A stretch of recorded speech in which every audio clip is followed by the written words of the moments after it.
Everybody, welcome back to another episode. One of these years, we'll do the post-draft edition here. I'm, of course, Nick Baumgardner along with Colton Pouncy. No Chris Burke today. Chris on assignment, aka meetings. He's an editor, so he's got a lot more meetings than we do. But in any event, Colton surviving the draft yet again. Is this your third as a Lions writer? Second. Second? Okay, well, geez. Time is not as going as fast as I thought it was. I'm losing years here. Second draft as a Lions writer, you got through it better this time, I assume, or at least you knew what was going to happen, and you didn't have to go downtown into all that mess. You got to get out of it. I guess you could say. Honestly, I wish I was in it a little bit. I was going to say, it was actually pretty cool. I had some FOMO, like sitting in the room, the Lions media room all weekend, and seeing all the videos and clips of downtown. I'm like, yeah, would really like to be there, but you know how it goes. You know, we were in the room, and it was cool. Like I always enjoy the draft weekend, like being around the other beat writers and seeing the picks come in, and then we get to kind of either validate our own, pre-draft thoughts, or kind of say, oh, they zigged when we thought they were going to zag, all that stuff. Right. So it was fun. Had a good time hanging out with my guys in there, and just a little bit of FOMO, but we got past it. So I will say that it was a really cool deal. The whole thing was. So I was down there, of course, to do TV with Brad Galley and Channel 7 for each night. So I was down there like early, like an hour or so early before, and then Thursday night, I've never seen that many people in one spot. Like it was. First of all, you couldn't walk anywhere. You know how that was. They had that whole thing blocked off in the middle of like Woodward. You couldn't cross. So if you were on like the west side of the city, you couldn't get to the east. Like you just couldn't do it. Like It was just like it wasn't going to happen. But once you got in there, man, it was really cool. And I mean, every street was like shoulder to shoulder with people on right before it started on Thursday. I was like, oh my god! And then I got out of there because I had to go back and work, right? So I was like the only person in Detroit leaving at 8:02 or whatever it was when they kicked the draft off that night. Thursday night. Okay. You were doing pre-draft stuff. That's what it was? Yes, I did pre-draft. We did a pre-draft show, and then when the draft started, I got the hell out of there. I was gonna try to stay because I think they had a media room somewhere, but then I was like, I'm not gonna be able to get in there. Like I don't even know where to go. So I was just like, whatever. I'm just getting out of here. And I just went home, and I was home by like the fourth pick, so it was fine. But in any event. It was very cool, and it was very cool for the city. And I think a lot of people have talked about that. I don't know what the money or financial, I don't know if people have gotten that all together yet. I imagine it's massive. But I would say that as I tried to look at this, Colton, and this was before, this is going to date me and not date you. 2006 was when the Lions had the Super Bowl here. The year when Jerome Bettis, the Steelers won it. Roethlisberger, all those dudes. Randall L., I think, was actually on that team. Lions coach now. And I was in college. I was at the end of college. I was about to graduate. And I think the city was not exactly, we'll say, thriving at the time. It was this was right before the country went into more issues as well that only compounded what was already going on in Detroit. But Ford Field, right, was built as a time that was like, it was sort of like the new centerpiece of the city, and it was a great event. The Super Bowl, they did a great job. But I remember thinking at the time, like, man, I was surprised that they did a great that it was pulled off. Mm-hmm. This time, I got to tell you, not only was I not surprised that it went off like basically flawlessly, and it did. I was reminded again, and I always sort of am, I guess, is like Detroit has come so far in like 15, 20 years, 5 years, 10 years even. Mm-hmm. And I think that if you walk around down there, anybody who was down there, the almost million people that rolled in, you see it. It's like any other city. I think that's what I told people a lot of that asked about it after. I'm like, you can't walk around there and not tell me it's not like any other major city, right, in the Midwest or anywhere else. So it was a great weekend for Detroit all the way around. I know you got to bounce around it probably after the fact when people were still hanging around later that night, but it was a cool deal in general. Yeah, I went to check it out Thursday before the draft started. So I was down there for Amon St. Brown's USAA event and talked to him. And kind of bounce around a little bit before the draft started, and man, there's just a big smile on my face, like seeing the city of Detroit in that light. Like you don't see it talked about often like that, and you saw a national draft analyst just saying what a great job the city did putting on a show like that. You saw Lions fans erupting when they drafted Terrion Arnold. You see the shots of 775,000 people throughout the weekend that came through. Like that was cool to see. I think the city needed that. And I hope it changed the perception of the way a lot of people feel about Detroit, because I think it did. It's come such a long way. I think it did. I think it's long overdue, and I'm hopeful. And this is not just me talking out of my whatever. I'm hopeful that they get a Super Bowl back here again, and I'm hopeful that this was a thing that helps, the planning committee or whomever it is, that group that always, puts these pitches together. I hope they get a Super Bowl here again. I hope they get like a Final Four or something here. Sounds like the NBA All-Star game representatives were in town, kind of scouting for a future. That's cool. Location, and sounds like Detroit did pretty well. Yeah, that's neat, because the one thing I would always say, right, and I think this proved it, that they're ready for this stuff now. They didn't have the hotel space. Used to be they just didn't. I can't imagine that's the case. I didn't stay down there. Obviously, I don't know the hotel space in Detroit like I do other cities because we live here. But I can't imagine it was a problem. I know parking wasn't a problem. You could park. There is so much parking in Detroit. It's not even funny. There's enough parking. Parking was expensive, but you could find a spot to park. Yeah. They had hotel space. The convention center's been redone. I think it was a great weekend for the city to showcase that not only all that growth for the people, for us, people who live here, but for attracting other events, man. There's nothing now, because it used to be, well, they don't have enough hotel space. The convention center needs to be re-updated or blah, blah, blah. Well, there's nothing anymore. Everything's sort of been redone. I'm hopeful that we see more of that stuff come to Detroit. I think we will. We just saw another Elite Eight here this year, right? I think Little Caesars had one. I hope they get a Final Four or something. I think that would be cool, because this place would love a Final Four. We know that. No doubt. In any event, enough talking about. This is not a city podcast, but that was a good week either way for Detroit. Let's talk about the actual draft here, Colton. You mentioned Terrion Arnold going in the first round. Lions move up to get him, giving up, what was it, a third round pick? The only other third that they had. So they ended up getting trading both third round picks for corners. However, this is, and just like, the corner they got when they made the trade earlier, this is a starting corner, in my opinion. This was my favorite fit of any that we've talked about. The two I thought they would maybe go up and get if they were going to do it. And Terrion Arnold checks a lot of boxes for me. Before I get into it, Colton, what were your thoughts on the pick? I know we talked about him a lot. I was surprised he was there, but also not surprised, right? Because, we knew that those offensive players would go early like that. We did. I don't know if we knew to that extent. That was a lot. It was a lot. 14 picks were all offensive players, and 6 of the top 12 were quarterbacks. That was... I knew Bo Nix was going to go higher than most people thought, but 12 and Penix to the Falcons. I'll reserve judgment. I know you can't judge these draft picks until 3 years in. I'll say that, but that was a confusing one. I don't quite understand the fit there, but sure. I feel bad for Penix. I do too, because he's 24. He's ready to start. He doesn't need a ton of development. No, and now he's going to sit for 2-3 years. How long? Right. But as the board's playing out like that, quarterback, lineman, offensive player, you're kind of sitting there and you're thinking, this is going well for the Lions if they want to trade up. Absolutely. Especially when you got to the late teens. And that's when Brad told us that's when he started making calls for Terrion. Because he was still available. No cornerback had gone at that point. Right. Then you get to 22. Quinyon comes off the board. Was that 22? I think so. That sounds right. The Eagles, yeah. Yeah, Philly. So you get to that point, it's like, all right, here we go. I know. The Jaguars were the one team that I thought would take a corner, and they traded down with the Vikings. The Vikings came up for Dallas Turner. The Jags traded down. Really good pick. I like that. Jags traded down to 23, and I'm like, okay, it's either wide receiver or corner. And they went with Brian Thomas. I was like, all right, 24, you got to make a move. Got to come up and get your guy. And that's when the Cowboys, I kind of heard we're thinking about trading back anyway. There wasn't a player they were in love with at that point.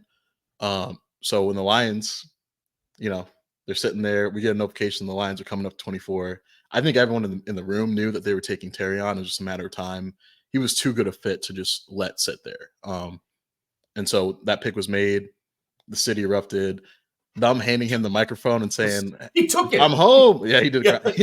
He just took it. He didn't even get handed to him. He just took it away. Yeah, it was amazing. Him saying, I'm home. I thought that was such a great moment. What better introduction to the city of Detroit than that, in the host city, to 200,000+ fans screaming your name. That was such a cool moment. So that was really neat. Yeah. Yeah. They also showed him on the phone when the Lions called him, and like his family, because he's at the draft, right, of course, right? And his family was like, who's taking you? He was like, it's the Lions or whatever. And they all were like, holy shit. Yeah, like, how often do you see that though? Like never. Like that shows that you've come such a long way when draft picks are, openly excited to come to your team, right? Like the Lions, usually when they're in these situations, they're drafting high and like, it's the start of a rebuild and you don't know how the team's going to. This kid, arguably the top corner in the draft, gets drafted to a cornerback needy team that is a Super Bowl contender. And he was so excited to get that call from the Lions specifically. So that was a really cool moment for the city and for the team, I think, too. Yeah, I mean, this guy's a winner, like number one, first and foremost. Like that's what I loved about him the most. He went to Alabama as a safety and got moved, obviously to corner, and went to Bama to be coached by Saban and be coached hard and to be pushed and to be trained. And that's why I loved Quinion too. It was the same kind of thing there. I was good with either one of those guys because they had the same mindset. They walk into their coach's office and they say, I want you to push me or wring me out until I got nothing left, because if you're not doing that, you're not doing your job. And if I'm not, whatever. And that's the attitude that they bring to the table. Like, we've talked for so long about how the Lions need Aaron Glenn specifically, but every cornerback's coach you're really ever going to find. I mean, my goodness, they've had to fire a guy for crying out loud because they couldn't get mentally tough players in here. They had to find guys who could handle tough coaching and, more importantly, who could handle losing a rep and getting up and then making the next play and not falling apart. Like, I wrote this when we were talking the other day on our roundtable that we did earlier this week. Like, the Lions were playing corners of lesser talent because he trusted them more. Aaron Glenn trusted them more, and you couldn't argue with that. You just frankly couldn't at some point. Eventually it would get to a point where, okay, Jerry has to be benched. And Jerry Jacobs, who we're talking about for the most part, because Jerry is the closest I think we've seen to this kind of kid's mindset. Jerry was the guy that was like, I don't care. I'll move on. I'll take whatever you can give me. And he has an NFL corner's mindset, but he just doesn't have, a starting corner's body or whatever. Terrion Arnold does. Yeah. Finally, you've got exactly what you were looking for. You can nitpick about certain things with his game, long speed, whatever it is, but I don't really care. This was, I thought, the most complete corner in the draft in terms of his ability to come up and play the run, inside and out, and just total confidence in zone and man as a very consistent and technically sound player. Got better every year in college, and he's only 21. I think this is a perfect fit in every way. It was my favorite fit for the Lions in this draft. So A+ for me. I mean, this is a slam dunk. Yeah, no doubt. I think he just turned 21, just a couple months ago. Yep. So he's a really young player. He's got a lot of upside still too. He's not done. He's not a finished product, which is exciting too. That he's already at this level and is still pretty young. So, yeah, man. I mean, he fits like a glove. He's everything that they've been looking for. And it's not that they haven't been looking for it. It's just they haven't found the right guy at the right position. Because when you hear Brad Holmes and Aaron Glenn talk, and this is kind of what I wrote about a few months ago after the combine, when I'm kind of going through the cornerbacks, I wrote that Terrion and Ennis were two Lions cornerbacks and their exact type. And those guys don't grow on trees, right? Like, you got to find them, and it's got to line up with where you're drafting. So for all the talk that we like to say about, they haven't really invested in the position, we know how Brad Holmes operates. He's not just going to take a corner just because he needs a corner. He's going to take one that fits their mentality and what they like to do, because they come in all different sizes and flavors. So it's like, yeah, if Devin Witherspoon were there at 6, he would be that guy. He wasn't. He went one pick earlier, and they adjusted. They weren't going to take Christian Gonzalez because he didn't exactly fit what they wanted out of that position. And so you pivot and you trade down, you take Gibbs and Laporta. It worked out great. So yeah, that's just kind of how they operate. They're not going to reach for a certain position. Brad says it so often. We don't draft positions. We draft players that we love. To me, it's kind of like, people say, don't draft the school or the jersey, draft the player. Yeah. It's kind of like that. Like, don't draft the position, draft the player that you love. And that's kind of how they operate. And so when the board played out like this and they had a chance to go get their guy and all they had to do was part ways with a 3rd round pick, yeah, let's get it. Our roster does not have many holes right now. We're at a place now where we can afford to make a move like that. Maybe not in years past, but definitely right now. And so I think that was so crucial for them to kind of say, we're here. We are a Super Bowl contender. We are not one piece away, but a few pieces away. And this is one of our guys we can go get that fits our culture, fits our timeline, fits everything we want in that position. So let's go get him. What are we doing? Yeah. Right. I think it was that simple for them to go make that move to get Terrion. And again, he's going to fit like a glove. He's got the mindset, the personality, big, flashy guy, but is also humble and will put in the work. So I think that's a great personality, a great mix of what you want at that position. And Aaron Glenn's going to love the dude. I can guarantee you that. Oh, yeah. Yeah, it's perfect fit. I was going to bring this up later, too, but you mentioned it just now, so I'll touch on it. The fact that the Lions are they have one of the best young rosters in football right now, right? Yeah. I mean, and they will for the next couple of years. Like we just touched on Amon-Ra earlier, signing his contract there. So he's locked up for 4 years. Panay also signed a similar type of deal. So he's locked up for 4, I think actually 5 for Panay, which that was surprising to me. I thought Panay was going to wait longer, which tells you that he doesn't want to play anywhere else. Like he loves being here. And same with Amon-Ra. I think Amon-Ra, that was his plan. I think he wants to take another shot at it later. But both guys are here. I wouldn't be shocked if you see a similar situation with Hutchinson. I don't know that, but I wouldn't be shocked. I just think you've got a little window here with all this young talent. There's not a lot of guys that you can draft. They're going to realistically come in here and start or take someone's job even as backup. So, I mean, that's where they're at now. And I don't hate, we can talk about later when we get to these picks, but I don't hate moving around and being aggressive and trading some of these for next year, which is perceived as a deeper draft because they are not, again, they're getting more and more to the position that the Eagles always are where they draft, but they're not in the exact same spot. The Eagles, as you saw them load up for next year, they have more aging players on their roster that are going to have to come off the wheel next year, right? So they made that decision. The Lions don't. They don't have that. So let's be aggressive is what Brett Holmes says. Like you said, Colton, go up and do what you got to do. I totally agree with that mindset, especially for right now in their current context. Okay, Ennis Rakestraw, you mentioned him. Really, Colton, these were the 2 corners that we talked about as even possible. And obviously, there was no way that Terrion was going to make it to 29. But Ennis was the one guy that I was like, if they're going to take anyone at 29 at corner, or really at all, anyone, period, I think it would have been him. And I also think that they weren't going to do that. I think they were going to trade out because there's enough about him, be it with injury, long speed. He's a little bit less than Terrion even. That was going to knock him down some. So, but you mentioned the fit. Why? Tell us why he's a fit, because I think I completely agree. This is maybe even more than Terrion, a fit in terms of the mental and physical approach. Yeah, it's funny when you compare these two because in so many ways they're wired the same, but they're also just different. Like Ennis is sort of this quiet killer. Like he's not going to talk a lot, but the words that he does say will be of substance.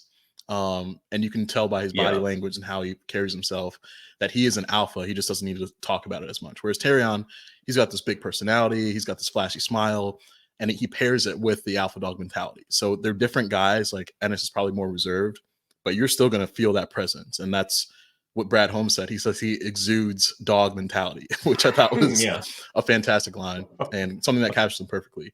But on the field, he fits what they like. He is sticky in coverage. He's an aggressive run tackler. Sometimes it gets him in trouble, his over-aggression sometimes, but he's physical. He's going to come up and hit you. He says he'll come up and set an edge. He'll hit you like a linebacker.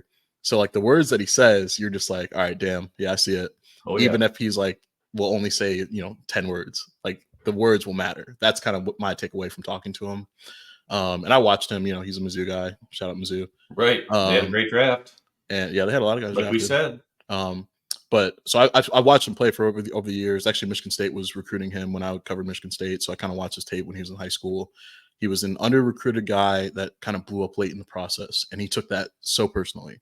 Yep. And so he was loyal to the schools that were in on him early, to a point where he had no very few offers early on into his junior, senior year. Alabama comes in late in the process, offers him. He's about to commit to them. And then calls up Nick Saban. Is like, this doesn't feel right. I'm sorry, but I got to go to Mizzou because they were the first team to offer me. So that's sort of the loyalty that he plays with. And he helped them turn it around. He did. He said he wanted to be a part of a program that wasn't already established and had to kind of work from the ground up. So that's his mentality on the field. He carries that with him. I don't know if you caught his draft reaction, kind of when the cameras panned to him. I didn't see it. No, he was not happy. He was not smiling. His family was cheering around him, and he was just he fell. Yeah, man, shaking his head, whatever. And he later tweeted, he's like, It wasn't anything about Detroit. It wasn't that. It was just like, I don't feel there are 60 players better than me in this draft. So like, here again, we go. That's how he's wired though. He doesn't have to say a lot to kind of feel that energy that he exudes.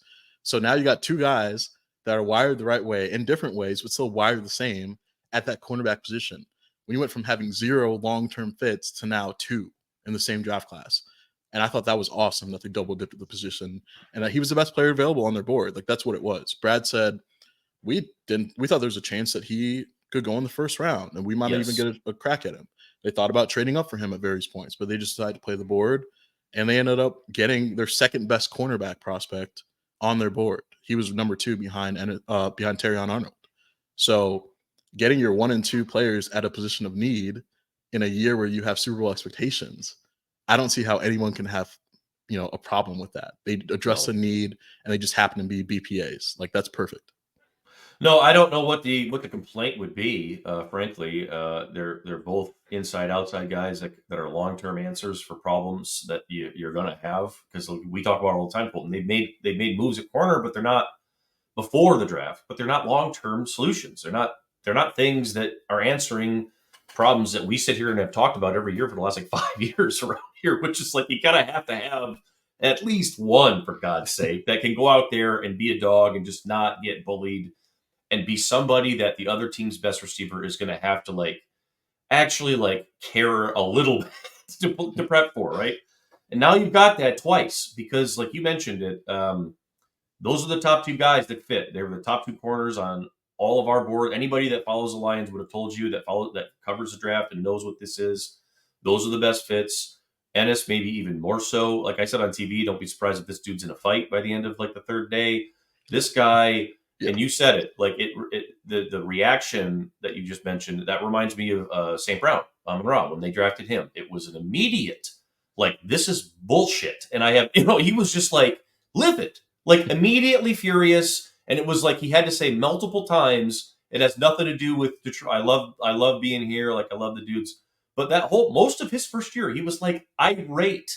And you were just why are you so mad, man? And it was walking around mad at the world. Yeah, there are not 100, whatever it was, guys. Or how obviously now we know we can name everyone and all this. Yeah, and it's the same thing. That's exactly what this is. In repeat, there are not 60 players better than me, and he's right. There weren't. Right, he did fall probably 15, maybe 20, 15 or so spots further down. But to me, this is you got 2 Alabama corners, you got 2 first-round picks, and you got 2 guys who are going to fight their ass off to start right away. And I don't know how good they're going to be out of the box because they're 21, 22-year-old corners, but they're going to be fine. And I think that they got the right mentality. Plus, you were able to keep Aaron Glenn long enough, thank God, to coach these guys, because that's going to be, I think, as important as anything is getting them on the right track, right foot. Let's move and let's get going, because I think by year 2, these guys could be paying off big time.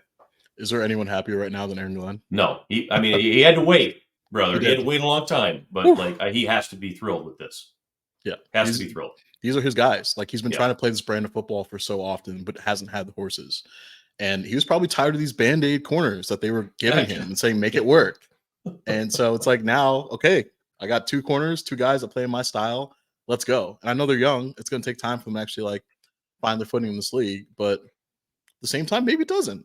Maybe they come in and they're just ready to go. That's what Brad said. Yeah, Branch was ready a year ago. Exactly. He's a piece that maybe it's Alabama. It's corner. It's defensive back too. That's what it is. If you got that mindset, man, Yeah, for sure. And it's I think with Branch last year, you could tell right away. And it's at first we're he's going to be CJ's backup, and it's might have to wait a year, maybe find a way to get him on the field for a certain package, certain look. But as training camp and things started to progress a little bit, the preseason, he had that big hit in the preseason. I was all right, this man's going to start. I don't know where. And he ended up taking Tracy Walker's job. They moved CJ to safety, put him at nickel. They're going to find the best defensive backs on the field. They're going to field those guys. So if Terrion is better than Amik Robertson, Terrion will start. If Ennis is better than Amik Robertson, Ennis will start. Mm-hmm. That. They're going to move guys around the field. Maybe they want to move Branch to safety and one of those other safeties to the bench and put one of those guys in nickel. I would not be surprised by any any different combination in the secondary because Aaron Glenn is going to field the best corners that he has. And so that's what's so exciting. You have so many pieces now, so much depth. You can mix and match. And, I think they're going to use these guys. It's just a matter of when they take over on a full-time basis. Right. They have actual depth now. Like, I mean, they have actual depth. They can take the load off of some of these guys when it gets to be too much, which always happens to corners and nobody ever talks about it.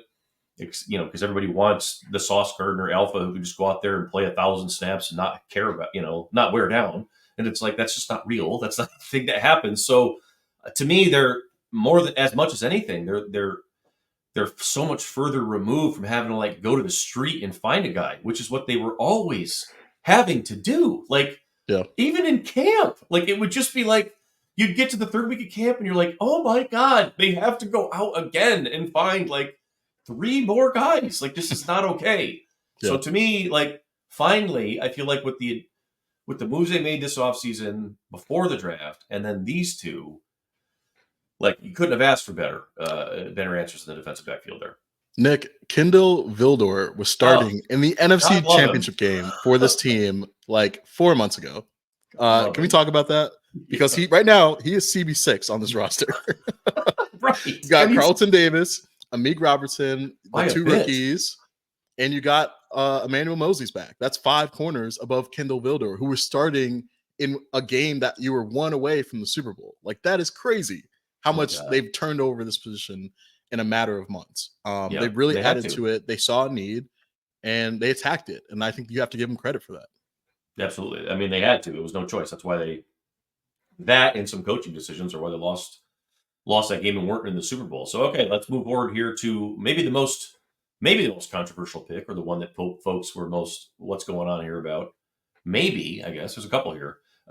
Giovanni Manu, the offensive lineman for British Columbia, the Thunderbirds, University of British Columbia, 4th round, 126. They move up for him and give up a 2025 third, which is the first we saw them give up. That's significant. That's a lot, right? Steep price, yeah. And I think that, when we looked at it, probably not a good trade on the Lions' end from the trade value chart. I think the Eagles probably won that one, right? Yeah, they did. Yeah. So, but in any event, they take another. It's very similar to me to the Colby Sorsdahl situation from last year. And the more I thought about this after the fact, it sort of landed on me that, okay, I think I figured out what Brad Holmes does on day 3 now in the draft. So, and he kind of does this on day 2 as well.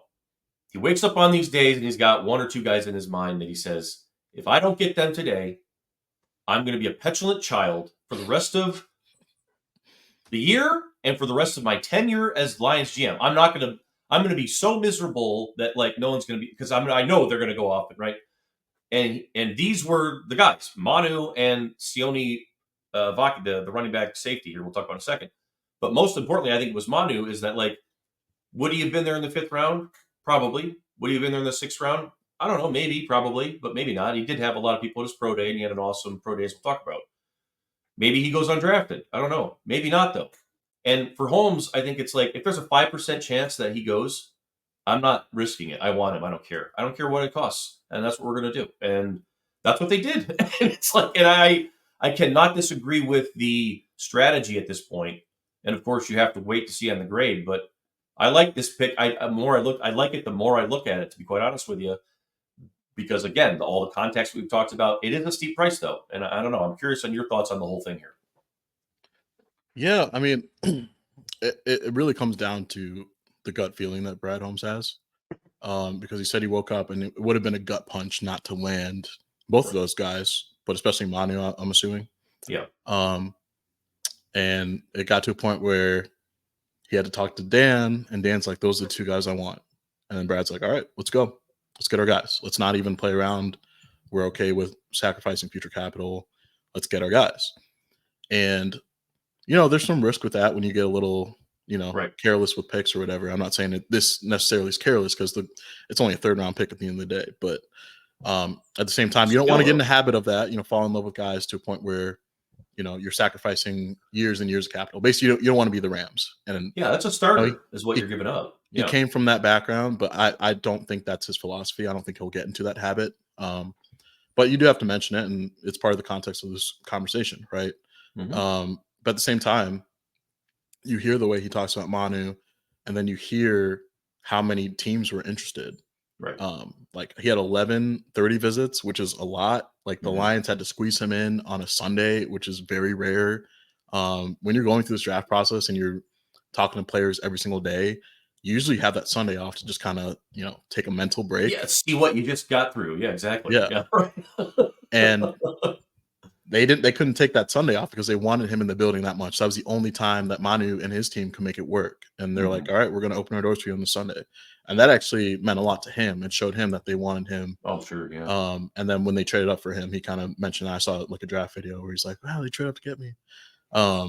So that whole thing, like it means a lot. And I think, going through this process, it can be a grueling thing and you fall in love with players and you're watching so many prospects that like you're going to have your list and dwindle it down. So if they were like two guys on that list that they could not live without, go get them. I think Brad Holmes has earned the benefit of the doubt at this point. Yeah. He's been proven right more often than not. So it's like I have no problem with it. Obviously, the picks have to hit. If you're giving up a third round pick, which is and more often than not a starter, like you mentioned earlier. But at the same time, I think Manu has starting upside. Like he's got every tool in the bag, right? Like he's 6'8", 6'7", 350, moves really well in space, ran a sub 540. He's got these long arms. Like that is a future tackle if I've ever seen one. You just got to coach him up. I do think they feel confident in Hank Frangley getting the best out of him. What he's done with his offensive line has been, nothing short of incredible. And so you add another future piece for him. It's like, yeah, it might take 2 years for him to be comfortable, but I think there are ways to work him in. It sounds like they're trying to get him ready to play some guard. That's a good way to get his feet wet before he eventually makes that shift out to tackle long term. So yeah, man. I mean, what better players to learn from than like Penei Sewell and Taylor Decker and these guys that they have up front? Like, I think it's a good situation for a young player like that. And if it's going to work anywhere with a guy like that, it just might be a place like Detroit. So absolutely, I'm all for it. It's great. It's a great fit in general. He's going to be a great fit. I think they're all going to love him in there. I think they're going to get along with him. I've seen some stuff that in some interviews and things that he's done. Sewell will get some new Polynesian recipes for the potlucks, right? I mean, he's from Tonga, or originally from Tonga, and then moved to Canada as a kid. But like the reason that I end up never really hating these aggressive picks, which I'm always like we'll see, right? But I don't hate it. And this is a great example, but probably the greatest is because it's not like they're not coming up for like freakish traits. It's always a guy that has like over the top stuff like that. You're like, this is not normal. I get it. Like, I don't even care if he can play. There's another kid that won the draft. The kid from I don't even think he played football. The kid that was in the England Academy or whatever it was. Like that's sort of happening now more and more in the NFL. And there's a lot of scouts that don't talk about it a lot because they don't want other teams to start like, but it's going to be a thing. The more the game becomes a global whatever. And like, this is a guy who was a basketball player that moved over to be and I've seen his basketball tape. It's actually really good. Like for a guy who's got of course, hands and everything else. But like the measurements here, 10.5-inch hands, 35 and 5/8 arms, and 83-inch wingspan. Those are massive numbers. Some scouts had him sub 5 on the 40, which is ridiculous. He had 33.5 on the vert, which is also ridiculous. This is a awesome athlete in every way. He'd be a professional wrestler if he wasn't, here doing this. And so I love the idea of two things, I guess, in the whole thing is you're trading when you're doing this, you're doing it with a plan and it's already in place. And the other part is I think you're empowering Fraley and your coaching staff to say, like, man alive, we trust you a lot, brother, to get this kid going because we just gave up a starter and moved up. And like, most people see this as a 2 or 3 year project. We'd like you to shave that down, I'm sure is what they've told him, right? But like, that's a big deal for offensive line coaches. I think they take a lot of pride in that. Everyone knows what Jeff Stoutland was able to do with Jordan Mailata there in Philly. And a lot of people made that obvious comparison here. But like, this is a big deal for Fraley too. Like you make this guy into a dude, then it takes your career off, right? So this is going to be really fun to watch. I know they gave up a lot for him, but like I totally get it. You don't need a starting tackle right now. You don't even need a starting guard tomorrow, and you actually got another one later that we'll talk about, so it doesn't really matter. And it's kind of like the Laporta thing that we talked about last year. It's like, when you trade around, it's like you got your guys. Like, whatever. You wanted him, you wanted him. It is what it is. I'm fine. Yeah.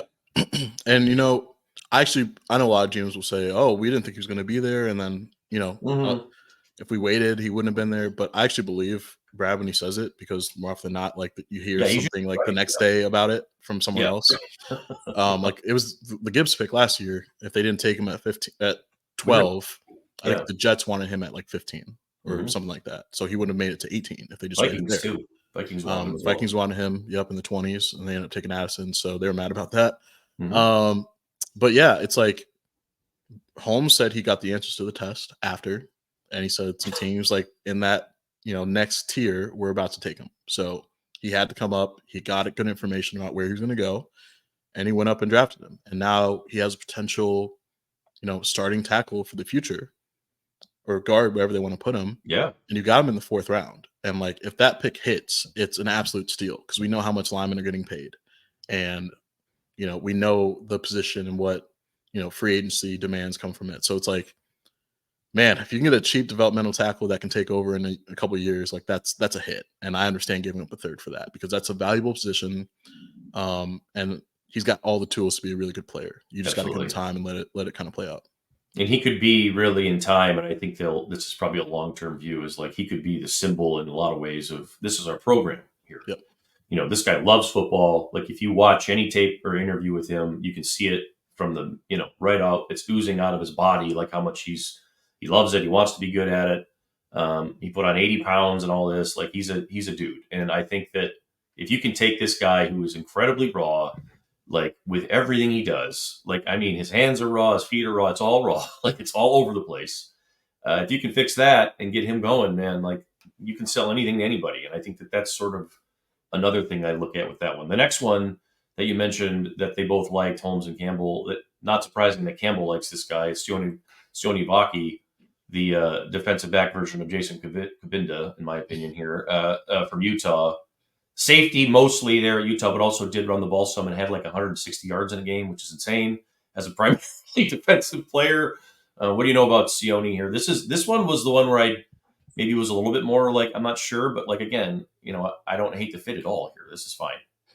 No, I think this is one of those picks where like, if you're doing the PFF projection and you can get him in the 6th round, you would take him every single time. Yeah. And then that conditioned you to think that he was a 6th round prospect. Exactly. Yeah.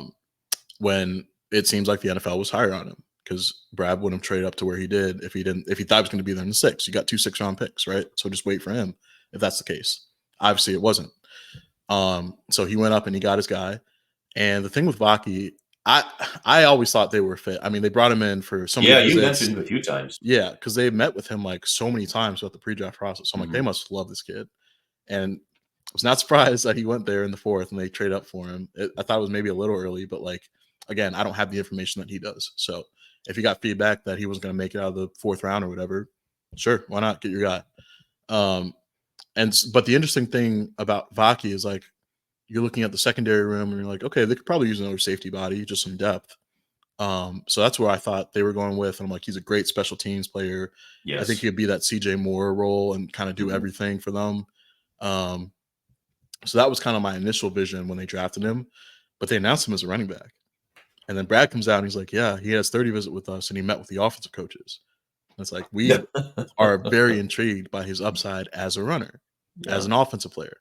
And that's when you're like, okay. Well, let me do another review of his game. And you start watching his tape and he was just filling in on like a needs basis. Their starter got injured and he's like, yeah, I'll play there. And you see him run the ball and catch the ball in the backfield. And you see the cuts that he's making and he can stop on a dime and he can break tackles. I think on his however many carries he had, he forced like 20 missed tackles. I think he only had like 40 something carries. And he generated 20 missed tackles on that. That's insane. That's crazy. And so it's like, I think the term Brad used was like, he wasn't even majoring in running back. So imagine what happens when we get him with our staff and Scotty Montgomery and Jahmyr Gibbs and David Montgomery and just letting him learn from those guys and let him be a running back. I know they don't really need a running back, but I mean, the way they can use him as a pass catcher too, and just having a third guy. If one of those backs, running backs get hurt all the time. So if one of those guys goes down, all of a sudden he becomes a number 2 back. And I think he'd be a really valuable offensive player. And hey, if it doesn't work out, you still got a pretty solid safety depth that you can add. I think he can still play there if they want him. Like, that's what they said in the workout. We saw his DB stuff, and obviously we knew he was going to be good there. But then he did a wide receiver drill, and then he did a running back drill, and then he did a special teams drill. So he did 4 workouts in like one setting. And I thought that was something that Brad Holmes mentioned that kind of stood out for him in the process. So they love this versatility. They love the special teams, core 4, range and potential with him. They love the offensive upside. And hey, in our back pocket, if we need it, he can play safety for us. So he's a rare 2-way, 3-way, 3-phase player that the Lions love. Like, he's a football player is how I put it on Twitter. And Brad Holmes loves football players, not guys that play football. Oh yeah, he's a football player for sure. And he's a definition of that. So this guy in high school was in the same. He played with Najee Harris at Antioch out there in California, and and Najee was the big like hammer, and this dude was the guy who caught everything out of the backfield, and everything. He had like 1,000 yards receiving as a freaking running back or whatever. And then the other thing with him, and this is why we say just a football player, he spent his first 3 years of college in Tonga, so we'll get along with Giovanni there on the Mormon mission. So 3 years away from ball, and he only played 2 years of college football, and he was an immediate factor. And anyone who's ever watched any Pac-12 football knows that Utah's defense is the only consistently good thing out there defensively in the Pac-12. I don't know. Are they still in the Pac-12? Do they move? I don't. Wherever Utah is now. But in any event, that's he is a stud, like just a hard-working guy who shows up ready to go. But he's also like kind of raw in a good way, in my opinion. Like, I think you can still do a lot with him, and he is still one of those guys that I don't hate tinkering and messing around with, because I don't know if he even knows what his best position will be yet. You know what I mean? Like, I think that's a cool pick too, because you remind me of the other one. It's just like, yeah, I could see why they love both these guys, because both these guys are big character dudes. This is the youngest of 11 kids. Like, talk about toughness, right? Okay. So yeah, pretty sharp guy. I like this pick too. And again, I don't hate that you had to go up, because like if we talk about next year, picks in this range next year, what are you doing? You're looking for the same kind of guy, right? Probably looking for the same kind of guy. You're looking for glue and guys that like can hold up the back end of your roster or projects. So why not just do it right now? I mean, I don't hate it at all. Yeah, I agree. And I think Vaki fits everything they love from a culture standpoint, from a work ethic standpoint. Like, wherever they want to put him ultimately, I think he'll carve out a nice career in the NFL, just because he's that dude. He's wired the right way. He's going to work hard. And I think he's got this upside because he didn't play a lot of college football. You're right. And like, that's exciting. I know he's older. I agree. But I almost think that almost like benefits him, because he's going to come in and work and like be ready to play. So it's like, yeah, let's go. So now to the steals here, which just, okay, they're getting these 3rd round picks in the 6th round again. Here we go. So Mekhi Wingo, a guy that you're also familiar with, former Mizzou Tiger there, briefly anyway. Yep, he made a wrong decision transferring out.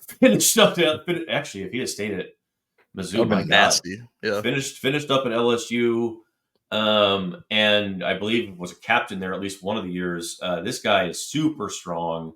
And a really fast and quick, explosive, like pocket pusher inside, who, again, I don't know if I had him in the top 100, but I don't know if Dane did either. Maybe it was close. He had him 94. He might have. Yeah. So, a borderline top 100 player here in the 6th round. Really, really, and exactly what they need. A guy who could, even if he just plays on 3rd down, whatever, do it. Yep. Absolutely. When the draft was unfolding, you hear that the Lions traded up to 189, and I'm thinking, I knew they like Christian Boyd from the defensive tackle from Northern Iowa. And I'm looking at like a defensive tackle in this range, because it seems like they're going to wait for a player there. And then I look at the TV, because I was hopping in and out of the back room, the front room, and kind of on my laptop, like not really watching the draft. You see like Mel's best available. Mekhi Wingo is number 1. I thought he went like 2 rounds earlier. I was like, how is he still available? Like, you've got to take him here, right? Yeah. And all of a sudden the pick is in. You see his name on the board, and you're just like, they got an absolute steal. This is a 3rd round pick, 3rd, 4th, whatever you want to say. They got that talent, a top 100 player at 189. Okay, so now it's like, all right, for all the people that were mad at Giovanni Manu and Sione Vaki in the 4th, you just kind of flip these picks around. All of a sudden, it looks a little better, right? Like that's you got to let the draft play out. It was the same thing last year. People were mad about Gibbs and Campbell. They come back in the 2nd round. You get Laporta and Branch, and it's like, all right, now it's looking a little better. There were people last year saying after the 1st round, the Lions had an all-time bad draft. I will not forget it. That ML football account, that aggregator account that's blocked me on Twitter after I called him out. Terrible. He said the Lions, don't get me wrong, the Lions got really good players, but it was an all-time bad draft. He said that after 2 picks. The very next round, they got 2 starters and future all-pros, right? But they got good players. So this is why you have to let a draft play out. Do not make hot take reactions after 1 or 2 picks. You got to let the full thing play out. And they got to steal in Wingo because he's a guy we said in the last podcast that they needed some interior pass rush juice. I bet they liked Michael Hall there in the 2nd probably round. So. Yeah. He went like right before Rakestraw, a little bit before. I bet they liked him as a potential young prospect that they can develop. But the fact that you can get Wingo in the 6th at 189, that can do a lot of the same things. Holmes said that he likes him off the edge a little bit. He's got some outside versatility. And I think he fits what they love. Like he wore that number 18 jersey at LSU, which means something over there. Like they don't give that out very often. He was a team captain. He was injured late in the season and rehabbed his ass off to be able to come and play in the bowl game. Like that says a lot about his character. So I'm sure they love the fit character-wise, but also talent on the field. Getting a dude like that can be your number 3 DT in the 6th round and probably help you right away. I mean, what more can you ask for? I completely agree, and I actually think they probably liked him better than Mike Hall. And Mike Hall is a better athlete and a more explosive guy for the things you just said. Because he had a bad injury last year and said, I don't care, like I'm grinding through it, I'm going to go play. And I'm not trying to dog Mike Hall, but there were questions about consistency with Mike Hall, despite all the athleticism and production and everything else. There's not any of that with this dude. He maxed himself out and got everything he needed to get out of his body. And he could be like we talked about, maybe he's only a 3rd down guy right now. Like he could be a future starting 3-tech like here, or like you said, he could move out and play a little bit outside or play starting level snaps at some point down the road. Like this is a starter, in the 6th round at defensive tackle, which doesn't happen very often. So this is an Eagles level pick here, I would say, for the Lions, and only to be topped, in my opinion, by the next one, which is Christian Mahogany at 210. Yeah. That was the one where I was like, I had to remind myself, yes, he's still on the board. Like, how is this guy still on the freaking board here? But we talked about him a lot, did we not, Colton? About Christian as possible fit much earlier than this, and to get him in the 6th round is outstanding. I think he could start next year if they need him to. But they probably don't. Yeah, I think in our live draft that we did, I think we drafted him in the 4th round in that mock simulator. So we were talking about him a lot. I know Chris was really high on him. We liked him as a, late round guy if you can get him, like, in the 4th. And he was there in the 6th at 210. Like, again, he was another player. You're watching the draft and you see best player available, and it's number 1, Christian Mahogany. And you're just like, wow, I thought he went 2 rounds earlier. Okay, cool. And then the Lions all of a sudden are on the clock, and you're like, they're going to do it, aren't they? Yeah. And they did it. So it's back-to-back picks in the 6th round that you get a potential future starting 3-tech and a potential future starting guard. And we had talked about the interior position, how it's a really good class and how this would be a good year to get one of those guys to let them sit and learn behind Zeitler and Graham Glasgow, and just, learn from like veterans that have been in this league for a long time. And like, if Zeitler, he's on a 1-year deal. If he leaves in 2025, you got a plug and play starter that's like ready to go. So yeah, man, they got 2 potential starters in the 6th round. Like, it's hard not to love this draft. And like, honestly, as it's playing out, you're like, who is like the best value pick? I think you can make an argument for 4 different guys. Like Terrion in the 1st was like number 10 on Dane's board. They got him 24th. Exactly. Ennis was like 32nd on Daniel Jeremiah's board. You got him 61. And then you got 2 top 100 prospects. Wingo was 95th on Dane's board, and Mahogany was 99th on Dane's board, and you get them at 189 and 210. Like, what a masterclass! Like, that's insane to get that sort of value that late. So, yeah, really good job. I mean, I still can't believe it, to be honest with you. Yeah, this is outstanding because, and it just makes the risks that you take in the middle not even seem to matter, because like Mahogany, I saw him at the Shrine Bowl up close, and he was easily the most physical, like ready to go at the point of attack run blocker that I saw there. And to me, he is a more athletic Jonah Jackson. That's what he reminds me of coming out of college. And he didn't play as much as Jonah did, and he wasn't probably I guess he was, though. He had a pretty good run there at BC. Like, they weren't a good team. 3-year starter. But every time I turned it on, man, it was a lot like Jonah, I guess, in that way too. Like, he played at Rutgers for a long time and sort of, it was a very good player on a crap team. But this guy, man, he had the ACL injury that cost him the season, and that was one thing I think that probably ended up costing him some spots. But like, if you'd asked me 2 years ago when he was like a sophomore, because I think he had a sophomore year it was like a holy shit, that really good year, I would have been like, this guy's going to go in the second round. Like, he's got second round tools and trade. Like, he is a nasty run blocker, and that's the one thing I think that when we get asked a lot about, like, what do teams love or look for the most about an offensive lineman? And there's a lot of things for different people, but really at the end of the day, it's like, if you can't run block, you can't do it. You're out. Yep. If you can't walk up to the line of scrimmage at 18 years old, 19 years old, and get into a fight with another guy and come out okay more than you don't, like, you're not going to be able to play. So, and he can. Like, that's point blank, end of the day. That was my favorite thing about Jonah. Impossible to bully. He's got a lot of grit in his game and salt and all that. Whatever Holmes said, what do you call him, an asshole or something, like dirtbag? Dirtbag, yeah. He's got some dirtbag in him. And by the way, Mahogany changed his Twitter name to Christian Dirtbag Mahogany. Christian Dirtbag Mahogany, which is awesome. Love it. So I was like, okay, for a year, I sat there and was like, what are they going to do about Jonah Jackson? They got to pay him. We talked about this all the time. They got to pay him. They just have to pay Jonah Jackson. And then eventually, I said this. Then eventually, I'm like, okay, obviously they can't pay him. They're not going to pay him. Yeah. So they got to replace him in this draft. Well, they got to do it in the third round. They got to do it higher than the fourth round, maybe. And then they get this and this. And the whole year, I was like, Mahogany's the guy. Like, that's him, Mason McCormick. There's a couple others, but like on a short Cooper list. BB, Haynes, Christian Haynes, short list. But like they are ready to go. And to get him in the sixth round, this is like maybe my favorite pick that he's made. As a Lions GM here at 210. So, pretty good. I have no complaints about this one either. I know we're sounding like hobers here, but the only ones you can question are the ones in the risk. But like, this erases it, in my opinion. It's like, it's like a mistake eraser in some ways. Yeah, you just flip the two picks, and all of a sudden it looks like a really strong draft. And like, again, it's hard to not like what they did. Like, even going up for Manu, it's like, if that pick hits, you've got like a franchise left tackle. Vaki is going to be like a fan favorite just because of how much work he puts in, the multi-positional stuff. Like, that's a guy, that's a culture builder. So keep adding to that culture. It doesn't end just because you made it. Keep adding to that. He's got a great story, keep investing in it. Yeah. And then you get to those picks in the sixth round. It's like, all right, like, what else do we have to say? There's not a ton. There are a few things that you could probably say.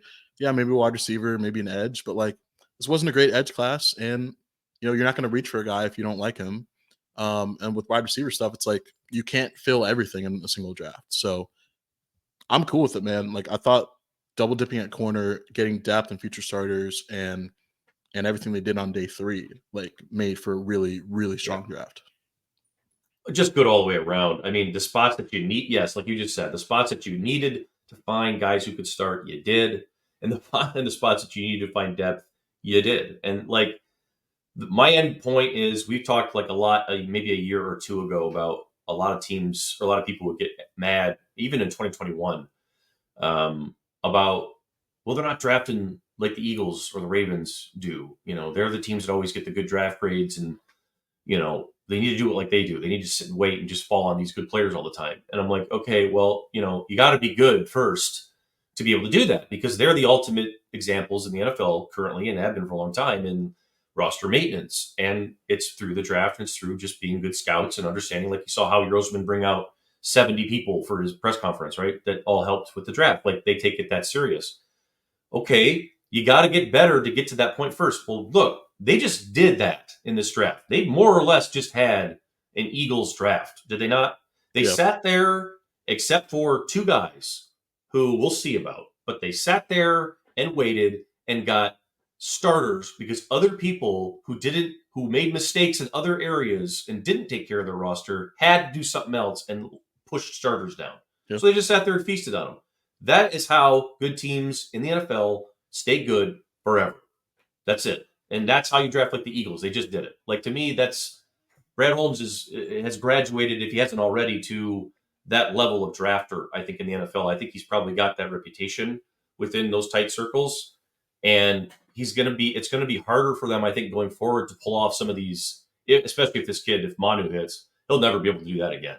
Because if there's a kid that comes out that has traits like Mailata, Eagles are never going to get a guy like that again. Anytime you'll be jumping them every time because you're like, we're not letting this son of a bitch do this to us again. You know what I mean? Like, that's where he's at, I think, right now. We'll see about these two guys, but if they hit, buddy, there's not going to be much we can say against old Mr. Holmes, the villain there. I think Vaki's got a high floor at least. Like, we know he's going to come in. Yeah, he'll be a nice little player. He doesn't have to do a ton for that pick to hit. Like, if he's a quality third running back and does everything on special teams, he can even do some stuff in the return game they're talking about. I mean, you got a guy like that, he can be here for a long time and just kind of fill a role. But Manu's a bit of a heat check. And let me tell you, he's pulling up from half court. If that goes in, no one can ever tell him shit again. Like, no one. He's going to be a little dangerous. He's going to cook all of us, even though we kind of are feeding into it a little bit. I like the pick. He's going to come out next year, a year or two from now, and be like, what'd I tell you? What'd I tell you? And, like, you just got to take it. Like, he'll have earned the right if that pick hits. And I think that's the ultimate heat check. And I'm excited to see how it turns out because he's got, again, tools for days, a good structure to work with. And I think the Lions are excited to see what they can do with him. I love the fact that they embrace development here too. Like, that's another guy. They've had a lot of guys that have come through. Some of them don't work out as well as you'd think, right? And obviously they don't all hit. But they have embraced that as a staff, even in the dark days when they just got here. When they first got here, they were bringing in guys that you're like, that guy's not going to be ready for like 3 years. Like that easy guy, right? And like the, big, long, like they're always working with somebody, with guys that they think that they want to give a chance to. And I feel like it's just the culture is obviously something that people envy. And we see that. And they got nothing but fits across the board. There's not one guy that they drafted this year that I don't think is going to fit exactly what they want. And like you said, Vaki, we'll see about Manu, but like the rest of these dudes, you're not worried about keeping them under 53. Like, they're easily going to make it. It's not going to be a problem at all. So great draft. You got anything else here, Colton, before we get out of here today? Not really. I mean, well, let me ask you this. If they didn't go Terrion in the first, who do you think would have been a fit? Well, I would have tried to get out of there. If they didn't go Terrion out of the first, my end of the day stuff, I said it on TV right before, was I look for the Lions to go up or go down. I don't think they're going to take anybody at 29. And when I looked at it, I thought to myself, that's the answer. Because I go back and tell yourself, how many guys really did you say that you were very comfortable with as a first round? I had no question about him as a first round pick. Like, it was probably close to 20, a little bit more, maybe not too much more. Yep. So I just didn't think, like, I saw the Dolphins take Chop Robinson there. Like, I winced at that one. And I like Chop, fine, I guess we'll see. But, like, there's too much risk there for me to be doing that. Why not just go up and get a guy that you're not even worried? There's no risk. Like, to me, that was exactly what you need to do. I would have not even stayed to pick. I would have tried to get out. Did you have a guy that you would have liked? I think there are three players. JPJ, I did like Johnny Newton. He fell. Newton would have been the one. Newton. Yeah. But let me tell you this. Albert Breer reported that the Lions, if not Terrion, were looking to trade up for Darius Robinson from Mizzou. And so they were looking, people thought he would. They were looking to jump. I think he went to the Cardinals, right? Yeah, at 27. So they would have been looking to jump up there and, get him before the Cardinals grabbed him. So that could have been interesting. I liked him. People would have been pissed about that one, but they would have. He ran that 4.95 or whatever it was. People would have not hated that. But people would have come around though. Yeah. He's a very versatile, dependable, physical player who's going to be able to stop the run, and he is a Detroit kid who freaking loves football. Yeah. He was one of the best guys at Combine. He was like one of the best interviews of the whole thing. Like, people loved him. That doesn't shock me at all. That'd have been fun. That people would have gotten mad about that one, though. I think they would have gotten over it once they see him play, because I think he's going to be a good player and have a good career. I do too. But he's the guy who said he could play 0 through 9, and we're all like, well, if anyone's going to give it a shot, like, it's probably you. He's just long and massive, all that good stuff. Could have had 2 Mizzou guys, 29. Could have had 2 Mizzou guys. Well, you never know. Actually, we do have 2 technically if you want to count Wingo.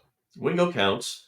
And you got 2, and you also we're counting Rakestraw as a Bama guy, so you got 2 Bama quarters. So we're doing all the Michigan State fans are claiming Keon still. Yes, of course. Once they're gone, you can do whatever you want. That's how it works. Everyone knows that. It's like Joe Burrow with Ohio State fans. They all act like they allowed him to leave. That's the LSU. One I will not let slide. Ohio State fans claiming Joe Burrow. Get over yourselves. Ohio State fans claiming Joe Burrow and LeBron is probably my favorite. And LeBron sort of claiming Ohio State is also, he's always on the sideline, which is just amazing. Anyway, we're derailing. I think that's enough for this week. Be sure to shout us out on the YouTube channel, give us a subscribe and a like. To keep sending us those name suggestions too, by the way, and prove you subscribe. Yes. The email again is ootydetroit@gmail.com. That's ootydetroit@gmail.com. Yeah, in the coming weeks here, we'll have more news on what's going to happen going forward. So in any event, stay tuned to that. Thanks again to Colton. Thanks for Chris. I am Nick. Take care of each other, and we'll talk again soon.